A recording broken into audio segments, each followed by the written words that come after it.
Guadalcanal, November 3, 1942. The jungle canopy hung thick over Henderson Field, trapping the humid air beneath like a wet blanket. Marine Corporal Thomas "Tommy" Hayward crouched in his hide, a carefully constructed blind of palm fronds and mud 200 yards from the Japanese-held tree line, watching enemy officers through his scope as they coordinated their nightly assault preparations. His Springfield rifle felt solid in his hands, familiar as breathing after 8 months in the Pacific. He had no idea that within 48 hours his weapon would be rendered completely useless, yet somehow become the most effective tool in the entire Marine arsenal. What Tommy and his spotter believed would be the end of their combat effectiveness would instead trigger the most audacious psychological operation in Pacific theater history. Before we dive into this story, make sure to subscribe to the channel and tell me in the comments where you're watching from. It really helps support the channel. This is the extraordinary account of how a Marine sniper with a broken rifle, unable to fire a single round, would orchestrate the elimination of 45 Japanese officers in just 2 days through nothing but deception, patience, and intimate knowledge of military psychology. Tommy's spotter, Private First Class Marcus Chen, a second-generation Chinese-American from San Francisco, lay beside him with binoculars pressed to his eyes. Chen was 20 years old, rail-thin from recurring malaria, but his eyes were sharp as ever. He whispered without moving his lips, a skill they had perfected over dozens of missions together. "The Japanese officers are gathering again near the command tent," Chen said quietly. 3 of them this time. Looks like they are planning tonight's probe. Tommy adjusted his position slightly, feeling the familiar ache in his shoulders from hours of immobility. Through his scope, he could make out the details of the enemy officers with crystalline clarity. The senior officer wore the insignia of a major, his uniform crisp despite the jungle conditions, speaking with animated gestures to 2 junior officers who took notes in small leather-bound notebooks. The major pointed repeatedly toward the American defensive positions, clearly outlining attack vectors. "The one on the left keeps checking his watch," Tommy murmured, "probably coordinating timing with artillery support." Chen made a soft affirmative sound. "The major is carrying a sword. Family heirloom, most likely. Officers who bring those are usually from old military families." Tommy had learned to appreciate Chen's cultural insights. His spotter's understanding of Japanese military tradition had proven invaluable in identifying high-value targets. Officers from prestigious families often displayed subtle indicators of rank and importance that standard insignia did not reveal. A particular style of sword mounting, the quality of leather goods, even the way they wore their caps could indicate someone worth targeting. The Marine sniper program in the Pacific had evolved rapidly since the campaign began. Tommy himself had been a competitive shooter in Montana before the conflict, winning state championships 3 years running.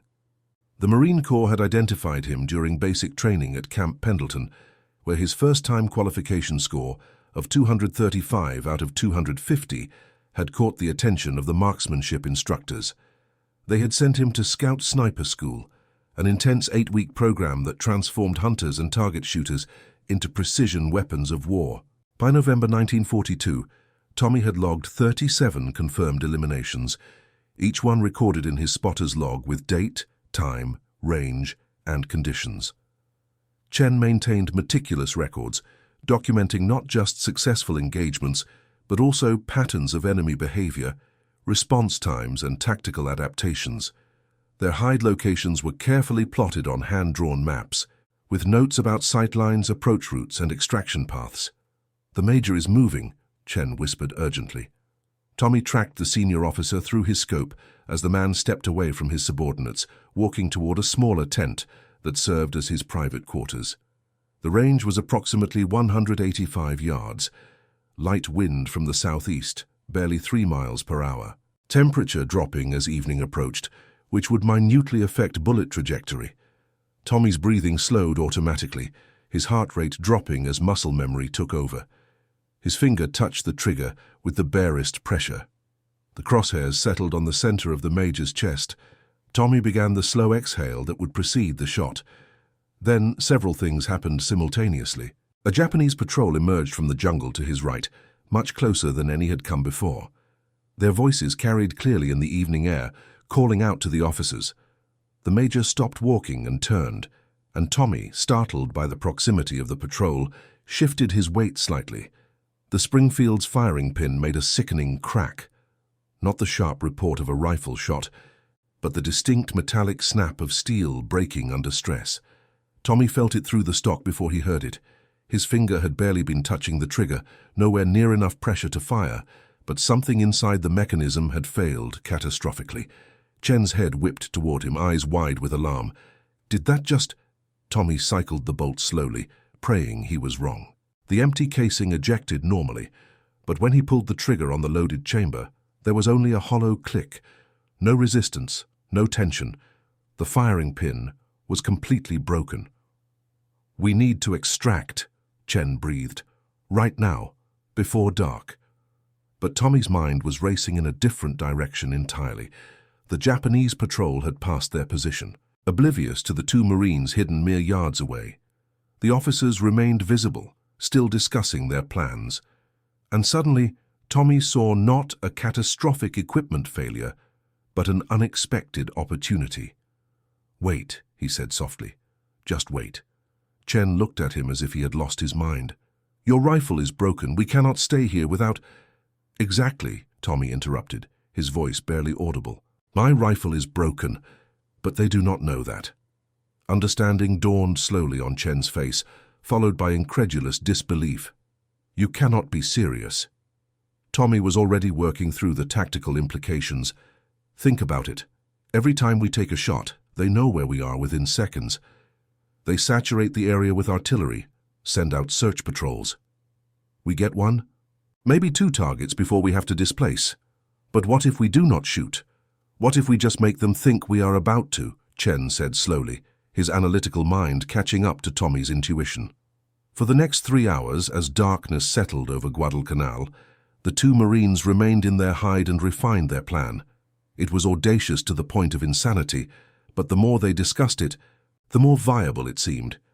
The psychological warfare potential was enormous. The Japanese military culture placed tremendous emphasis on officer leadership. Company and battalion commanders led from the front, believing that personal courage and visible command presence were essential to troop morale. This made them conspicuous targets, but it also made them predictable. Officers appeared at regular times in regular places, performing regular duties. They had schedules, habits, and protocols. What Tommy proposed was to exploit those patterns through pure deception.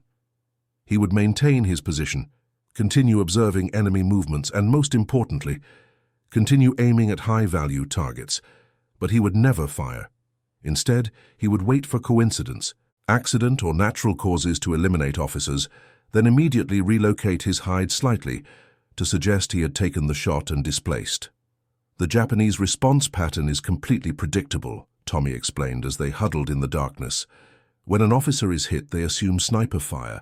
They lock down for 20 to 30 minutes, then send out aggressive patrols. Officers stay under cover for hours afterward. But here is the critical part. They have no idea whether we are still out here. They just assume we left.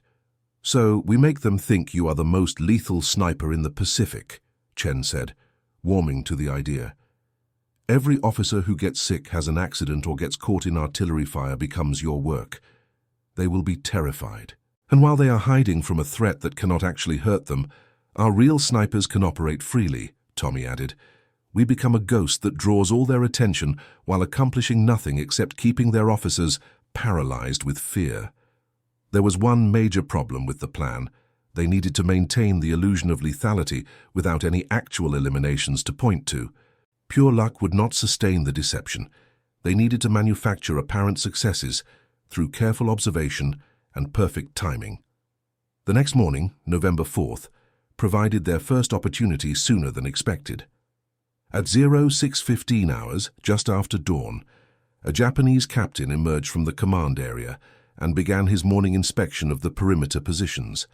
He was young, perhaps 30 years old, walking with the confident stride of someone who had survived months of jungle combat.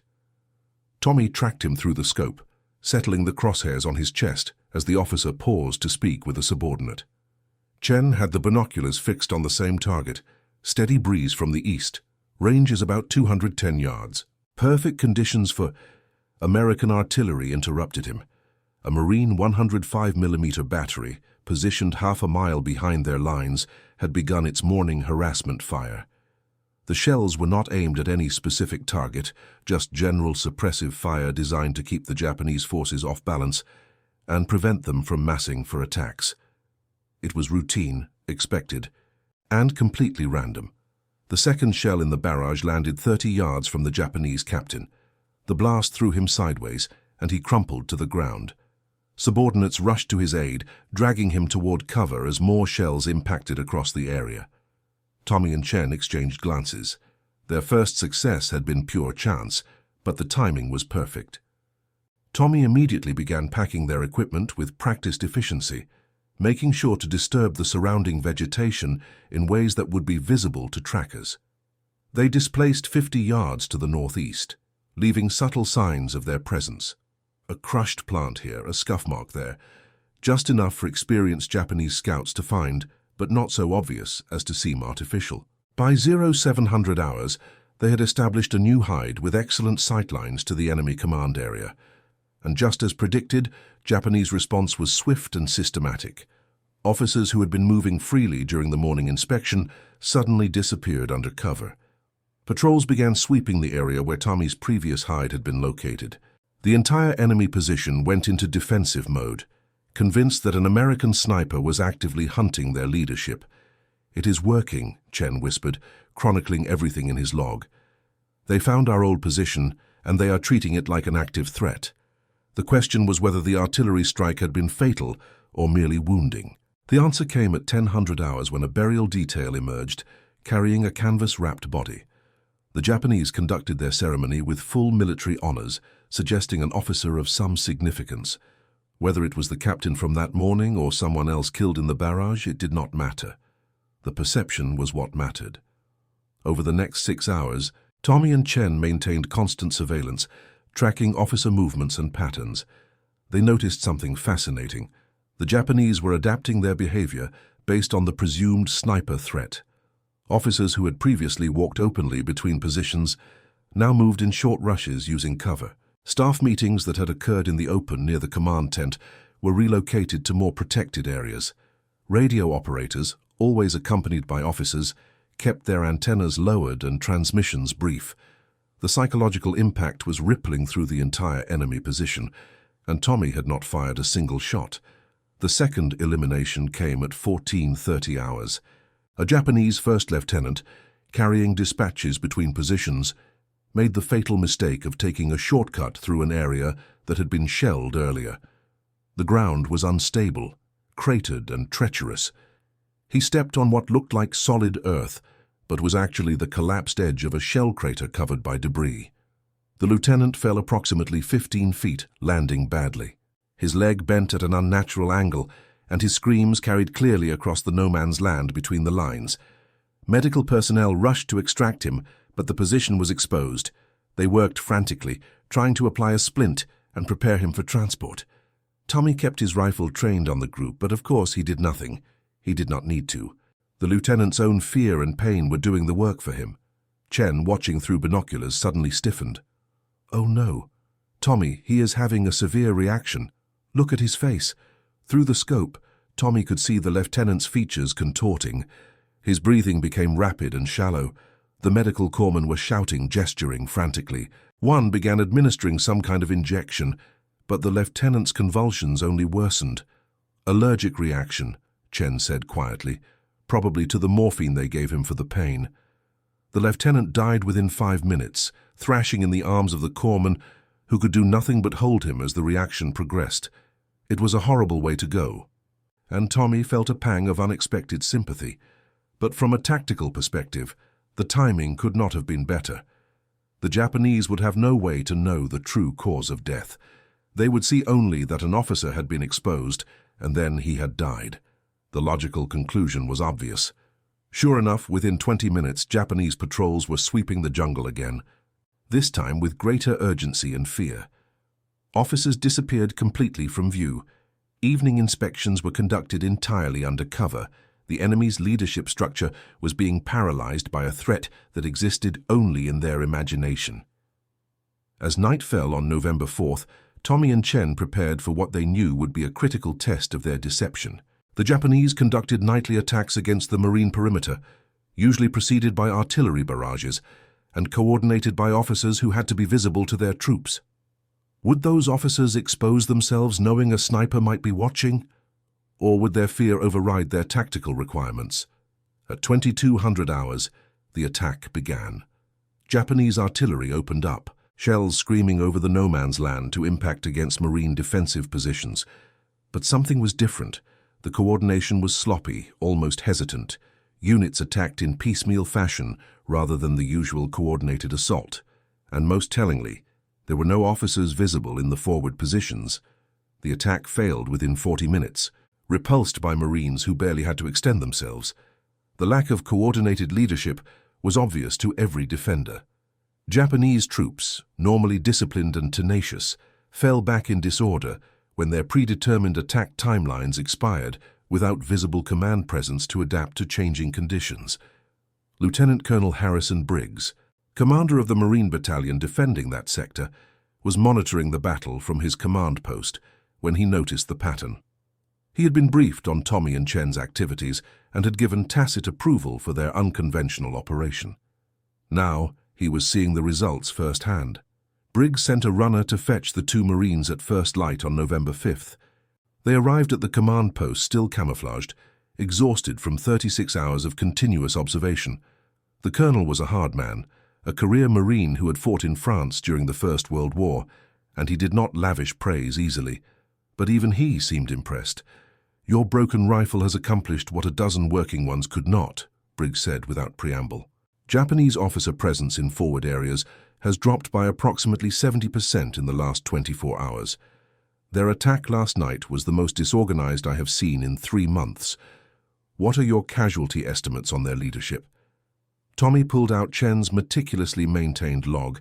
"We have observed 2 confirmed deaths that could plausibly be attributed to sniper fire, sir. The captain from yesterday morning and the lieutenant who perished from medical complications. However, we believe the enemy is counting at least 4 or 5 eliminations, including officers who died from completely unrelated causes, but happened to be visible when they died." Briggs studied the log with interest. "This is psychological warfare at its finest, gentlemen. The question is whether you can sustain it. Eventually they will realize the threat is not what they think." Chen spoke up, his voice hoarse from hours of whispered communication. "With respect, sir, I believe the deception can be maintained for quite some time. The enemy is already in a confirmation bias loop. Every officer who becomes a casualty for any reason will be attributed to sniper fire because that fits their established narrative. The more they believe it, the more they will see evidence supporting it." The colonel nodded slowly. "Very well. Continue your operation, but I want detailed reports every 12 hours. And if at any point you believe your position has been truly compromised, extract immediately. A clever deception is valuable, but not worth losing experienced snipers over." Tommy and Chen returned to their hide before full daylight, establishing a new position with excellent observation of the enemy command area. What they saw confirmed Chen's prediction. The Japanese were indeed caught in a psychological trap of their own making. Officers moved only in covered positions. Communications seemed strained and inefficient. Even routine activities like morning formations were being conducted with unusual caution. At 0800 hours on November 5th, they witnessed something that drove home just how effective their deception had become. A Japanese major, the one Tommy had been preparing to target when his rifle broke, emerged from a bunker to conduct an inspection of the defensive positions. He moved in short, nervous bursts, constantly scanning the jungle around him. Even from 200 yards away, his fear was palpable. The major paused beside a section of trench, speaking to the soldiers positioned there. He stood in the open for perhaps 10 seconds, giving orders. Then he suddenly crouched and scrambled back to cover, as if he had felt eyes upon him. In reality, Tommy's broken rifle was indeed trained on him, but of course the major had no way to know the weapon was inoperable. "He knows someone is watching," Chen whispered. Look at his body language. He is terrified. The major did not emerge again for 3 hours. When he finally did, it was only to move between deeply covered positions, and even then he appeared deeply uncomfortable. His subordinates noticed his fear, and it spread like contagion through their ranks. Soldiers who would normally stand and move freely began mimicking their commander's caution, treating the jungle as if it contained a phantom that could eliminate them at any moment. At 1100 hours, opportunity knocked again. A Japanese supply column arrived from the rear area, carrying ammunition and rations for the besieged forces. With it came a staff officer, a major from regimental headquarters, who had not been present for the previous 2 days of sniper activity. He emerged from the jungle trail walking normally, without the paranoid caution that had seized the local garrison. The local Japanese officers tried to warn him. Tommy and Chen could see them gesturing urgently, pointing toward the jungle, explaining the danger. But the staff officer, who had probably spent the last week in relative safety behind the lines, clearly thought they were exaggerating. He waved off their concerns and began a visible inspection of the defensive positions, standing in the open and consulting his notebook. "He is going to get himself hurt acting like that," Chen observed.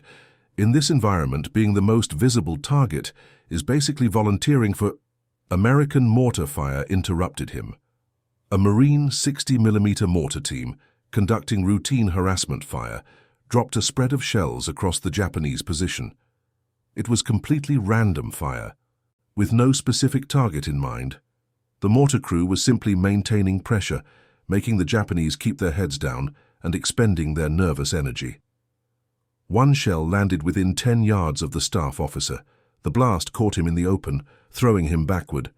His body tumbled like a rag doll, coming to rest in a crumpled heap. The officers who had tried to warn him rushed to his aid, but even from 200 yards away, Tommy could see it was too late. Chen's pencil scratched in his log. That makes 3 and 36 hours. The coincidence is unbelievable. Or completely believable, depending on your perspective, Tommy replied.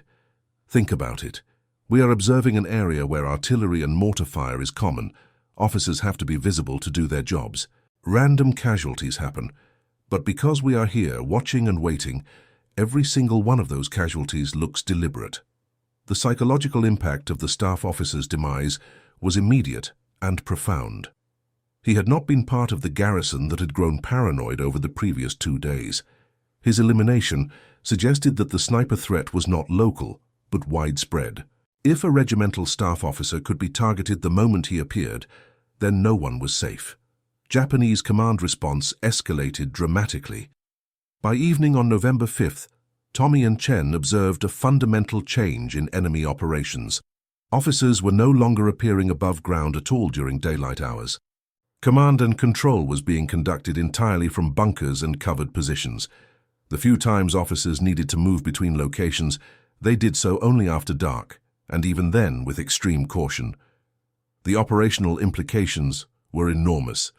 An army whose officers refuse to expose themselves to even minimal risk is an army that cannot fight effectively. The Japanese forces on Guadalcanal were already stretched thin, undersupplied, and suffering from tropical diseases. The addition of officer paralysis was devastating to their combat effectiveness, but the most remarkable aspect of Tommy and Chen's operation was yet to come. On the morning of November 6th, the Japanese medical officer made a critical mistake. He emerged from the aid station at dawn, perhaps assuming that snipers would not be active at such an early hour. He carried a basin of water, apparently intending to perform some routine hygiene task. He set the basin down on a makeshift table outside the aid station and began washing his hands. Tommy tracked him through the scope, more out of habit than any intention.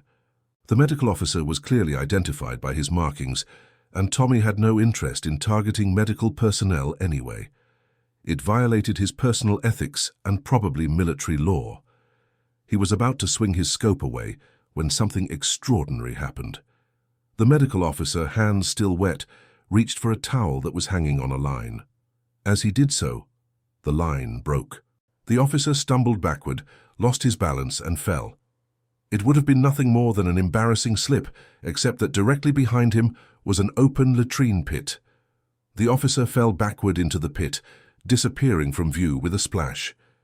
Chen, watching through binoculars, made a strangled sound that was half shock, half hysterical laughter. Did he just... Tommy could not believe what he had witnessed. It was so absurd, so improbable, that no one would ever believe it had been an accident. Especially not the Japanese garrison, which was already primed to see sniper activity behind every officer casualty. Japanese soldiers rushed to the pit, lowering ropes to extract their medical officer. When they finally pulled him out, he was covered in filth, but appeared physically unharmed. However, the psychological damage was done. From the Japanese perspective, even their medical personnel were being targeted by an impossibly skilled sniper who could somehow cause apparently accidental deaths. The incident with the medical officer became a turning point. Chen described it as the moment when the deception crossed from plausible to mythological. The garrison was no longer dealing with a sniper in any conventional sense. They were dealing with what they perceived as a phantom, a ghost, an almost supernatural threat that could eliminate officers through means that defied explanation. Over the next 18 hours, Tommy and Chen documented a complete collapse of Japanese officer presence in forward areas. The enemy garrison was still functional, still capable of defense, but its leadership structure had essentially gone underground. Sergeants and junior enlisted personnel were being forced to make decisions normally reserved for officers. Communications with higher headquarters became sporadic and unreliable because officers were afraid to man radio equipment during daylight hours.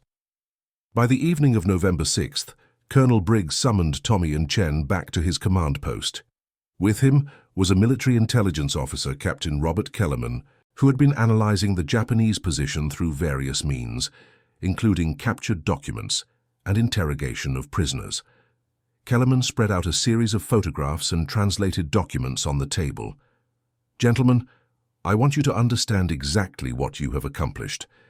According to intelligence gathered over the last 48 hours, the Japanese garrison believes they are being hunted by what they are calling the ghost sniper of Henderson Field. They have attributed 45 officer casualties to this individual over the past 3 days." Tommy and Chen exchanged startled glances. 45, Chen said incredulously. "We have observed maybe 6 deaths that could even remotely be connected to us." Kellerman smiled grimly. "Precisely. That is the power of psychological warfare. Once the enemy establishes a narrative, every piece of information gets interpreted through that lens. Officers who died from disease, accidents, artillery fire, even natural causes, all of them are being counted as sniper casualties. We have intercepted radio communications, suggesting their regimental commander has sent urgent requests for counter-sniper resources and has temporarily suspended offensive operations because his officers refuse to expose themselves to coordinate attacks." Colonel Briggs leaned forward. "The question now is whether we push this further or let it rest. We could bring in more sniper teams. Have them operate under the cover of your reputation. The Japanese are so fixated on this ghost that they might not notice multiple shooters." Tommy considered the proposal carefully. "With respect, sir, I think we should hold off on that. The moment real sniper fire starts occurring consistently, they will be able to analyze patterns, identify actual hide locations, and potentially unravel the entire deception. Right now they are chasing shadows. Let's keep it that way." Chen nodded agreement. "The beauty of the current operation is that it is completely passive. We are not creating evidence, we are just letting them interpret random events as evidence. The moment we introduce actual sniper activity, we give them something concrete to analyze and counter." Kellerman looked disappointed but accepting. "From an intelligence perspective, you are absolutely right. The deception works precisely because it is not actually happening. Remarkable." For 3 more days, Tommy and Chen maintained their vigil. They moved their hide positions regularly, always leaving just enough trace evidence to be found by Japanese scouts. They observed officers who cowered in bunkers, who moved only at night, who appeared haggard and exhausted from the stress of living under constant perceived threat. The Japanese garrison on Guadalcanal was effectively paralyzed, not by American firepower, but by fear of a sniper who had not fired a shot in nearly a week. The operation finally ended on November 9th, when American forces launched a major offensive that pushed the Japanese back from Henderson Field entirely. In the aftermath, as Marines secured the former enemy positions, They found abandoned equipment, documents, and a large number of improvised graves. Intelligence officers sorted through the materials, piecing together the Japanese perspective on the week's events. One document in particular stood out, a report from a Japanese captain to his regimental commander, dated November 7th. Captain Kellerman translated it for Tommy and Chen personally. "We are facing an enemy sniper of unprecedented skill and patience. Our losses among officer ranks have become unsustainable. This individual appears capable of eliminating targets at extreme ranges under any conditions, day or night." Even more disturbing are reports from survivors suggesting the sniper employs psychological tactics, allowing some targeted officers to know they are being watched before eliminating them. The impact on officer morale has been catastrophic. I respectfully recommend we withdraw to more defensible positions until adequate counter-sniper resources can be deployed. Chen listened to the translation with a mixture of pride and disbelief. They created an entire mythology around something that never happened. Kellerman set down the document. "Actually, it did happen. You were there, watching them, aiming at them. The fact that you could not fire is almost irrelevant. The psychological impact was real. The operational effects were real, and the enemy's fear was real. In warfare, sometimes perception is more powerful than reality." Tommy's broken Springfield rifle was eventually sent to a rear area depot, where an armorer identified the failure as a manufacturing defect in the firing pin. It was a 1 in 10,000 occurrence, completely random, and normally would have resulted in nothing more than a weapon exchange and a footnote in a maintenance log. But because of where it happened and how Tommy chose to respond, that mechanical failure became one of the most effective psychological operations of the Pacific Campaign. In the months and years that followed, Tommy continued his work as a Marine sniper, eventually accumulating 63 confirmed eliminations before the end of the conflict. But he never forgot those 4 days in November when his most effective weapon was not the bullets he fired, but the ones he did not.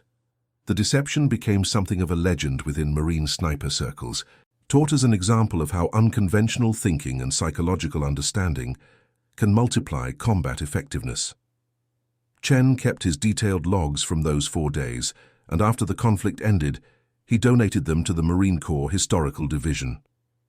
Those logs, with their meticulous notations of officer movements, coincidental deaths, and enemy behavioral changes, became the basis for several studies on psychological warfare and the power of perception in combat environments. The Japanese garrison that had been paralyzed by fear of the ghost sniper was eventually evacuated from Guadalcanal in February 1943 as part of a broader strategic withdrawal. In post-war interviews conducted by Allied intelligence officers, several former Japanese officers mentioned the sniper as one of the most demoralizing aspects of their time on the island. They spoke of the constant fear, the way every death seemed connected, the sense that they were being hunted by something they could not understand or counter. None of them ever learned that the ghost who haunted them for those 4 days in November had been armed with nothing more than a broken rifle, patient observation, and an intimate understanding of how fear shapes human behavior. Perhaps that was the greatest deception of all, not just making the enemy believe in a threat that did not exist, but doing so in a way that even decades later, they still believed it had been real. And that concludes our story. If you made it this far, please share your thoughts in the comments. What part of this historical account surprised you most? Don't forget to subscribe for more untold stories from World War II, and check out the video on screen for another incredible tale from history. Until next time.